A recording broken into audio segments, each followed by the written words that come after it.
management is the discipline that governs how cryptographic keys are created, protected, used, rotated, and ultimately retired, and it is where cryptography either succeeds or quietly fails. Strong algorithms and correct protocols offer very little protection if the keys that underpin them are mishandled. In real incidents, attackers rarely defeat cryptography by breaking mathematics. They steal keys, misuse access, or exploit poor operational controls. This is why key management must be treated as a core security capability rather than a supporting detail. When key governance is weak, encryption becomes decorative, and when it is strong, encryption becomes a reliable control that actually enforces confidentiality, integrity, and trust. Before we continue, a quick note. This audio course is a companion to the CISSP books. The first book is about the exam and provides detailed information on how to pass it best. The second book is a Kindle-only ebook that contains 1,000 flashcards that can be used on your mobile device or Kindle. Check them both out at cyberauthor.me in the Bare Metal Study Guide series. Keys come in several forms, and understanding their roles is essential because each type carries different risk and operational expectations. Encryption keys protect data at rest and in transit by transforming plaintext into ciphertext that should be unreadable without authorization. Signing keys are used to generate digital signatures that assert authenticity and integrity, and misuse of these keys can allow attackers to impersonate trusted systems or distribute malicious content that appears legitimate. Authentication secrets, such as shared keys or tokens, are used to prove identity and establish trust relationships between systems. Although these keys differ in purpose, they share a common requirement.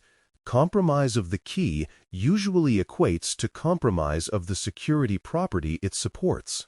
Effective key management therefore starts by recognizing that keys are high-value assets that deserve explicit protection and oversight. Key generation is the foundation of the entire life cycle because weak keys cannot be fixed later through better storage or stricter access control. Secure key generation relies on strong randomness so that keys cannot be predicted or reproduced by attackers. It also relies on approved algorithms and key sizes that provide adequate security margin against known and foreseeable attacks. Generating keys using ad hoc methods, insufficient entropy, or outdated algorithms introduces risk at the very beginning of the life cycle. Once a weak key exists, every system that depends on it inherits that weakness. This is why mature environments centralize key generation or tightly control it through well-defined processes rather than leaving it to individual applications or administrators. After generation, key storage becomes the primary line of defense because stored keys are attractive targets for attackers seeking shortcuts. Secure storage mechanisms include hardware security modules, trusted platform features, dedicated key vault services, and protected key stores that isolate keys from general-purpose computing environments. The goal is to prevent keys from being read, copied, or exported in plaintext, even by highly privileged system users. In many designs, cryptographic operations occur within the protected boundary so that keys are never exposed to application memory at all. This approach significantly reduces the attack surface because compromising an application does not automatically yield the keys it uses. When keys are stored casually, such as in configuration files or source code, encryption controls collapse under minimal pressure. Access control is what determines who or what can use a key, and it must be enforced as strictly as access to sensitive data itself. Not every system that needs encrypted data needs direct access to the underlying key, and not every administrator needs the ability to use or manage keys. Policies should define which identities can perform which operations, such as encrypting, decrypting, signing, or verifying, and under what conditions. Export controls are particularly important because allowing keys to be exported increases the risk of duplication and loss of custody. Strong access control also supports accountability because key usage can be logged and reviewed for anomalies. When access control is weak, keys tend to spread silently, and it becomes impossible to know where trust truly resides. Separation of duties strengthens key management by ensuring that no single individual or role has unilateral control over sensitive keys. This means separating responsibilities such as key creation, key approval, key usage, and key destruction across different roles or systems. The purpose is to reduce the risk of misuse, whether intentional or accidental, and to limit the damage if one role is compromised. Separation of duties also supports oversight because it introduces natural checkpoints where actions must be reviewed or approved. In automated environments, this separation is often enforced through role-based access and workflow controls rather than through manual processes. When separation of duties is absent, key management becomes fragile because a single failure can undermine all cryptographic protections at once.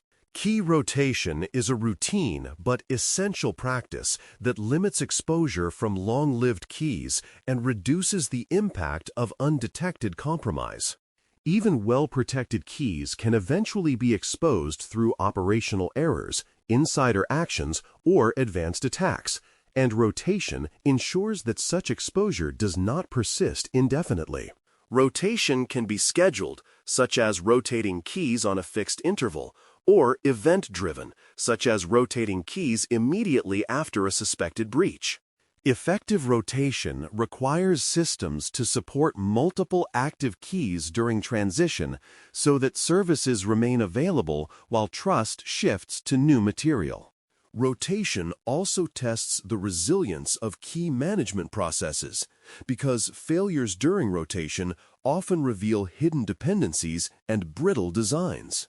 When rotation is difficult or avoided, it is usually a sign that key management was not designed as a life cycle. Key backup introduces a necessary tension between availability and confidentiality because losing a key can permanently destroy access to protected data.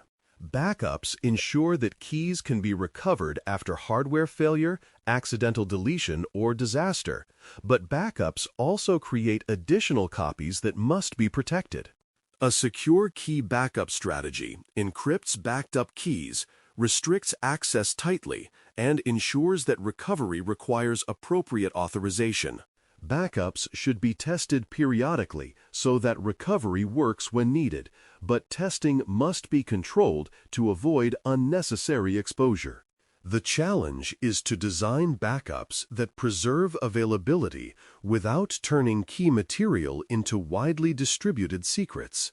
When backups are unmanaged or poorly protected, they often become the weakest link in the entire key management system. Key revocation is the mechanism that disables a key when trust is lost, such as after compromise, misuse, or change in authorization.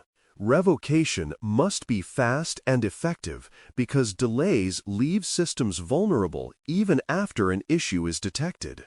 In practice, revocation may involve disabling the key itself, updating trust stores, invalidating certificates, or reconfiguring systems to reject signatures or encryption performed with the revoked key.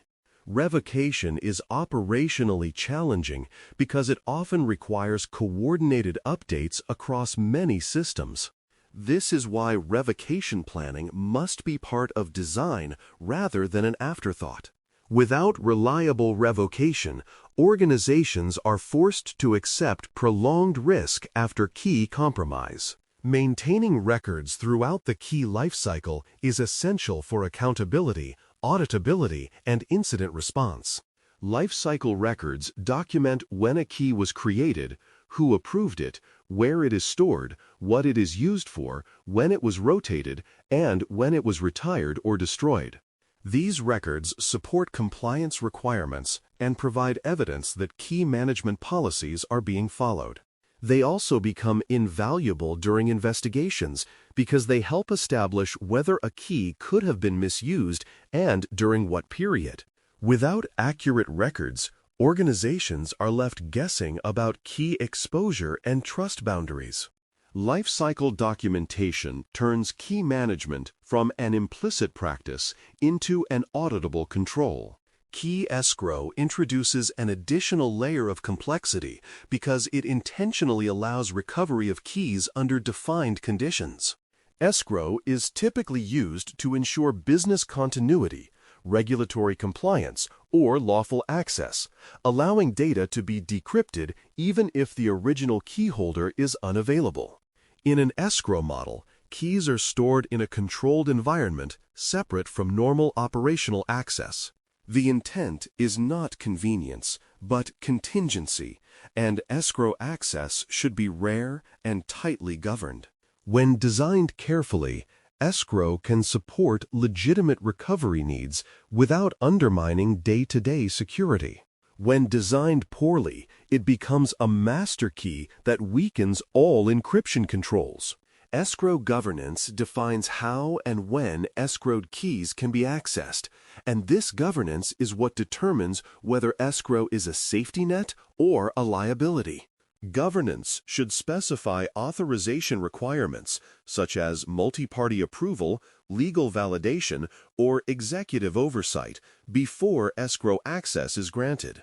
Auditability is critical because every escrow access must be logged, reviewed, and justified to prevent abuse. Threshold schemes can be used so that no single person can retrieve escrowed keys alone. These controls are meant to ensure that escrow access reflects deliberate decisions rather than routine convenience. Without strong governance, escrow becomes indistinguishable from unrestricted key access. The risks associated with escrow are real and must be acknowledged explicitly rather than minimized. Escrowed keys represent a concentrated decryption capability that can expose large volumes of sensitive data if misused or compromised.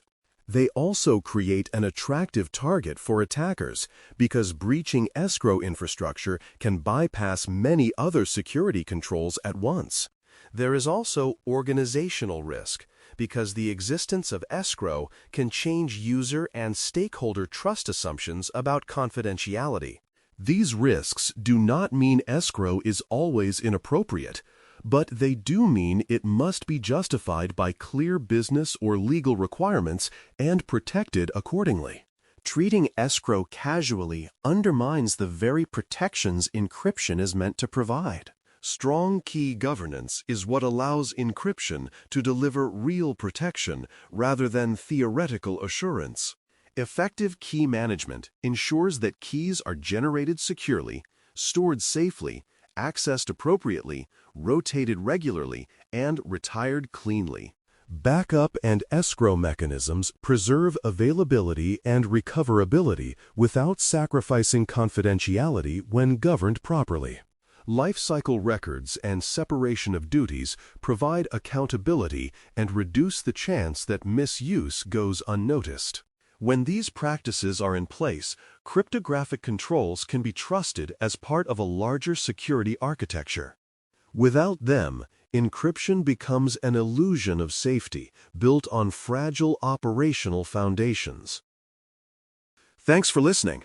For more audio courses, daily newsletters, and more, please visit baremetalcyber.com.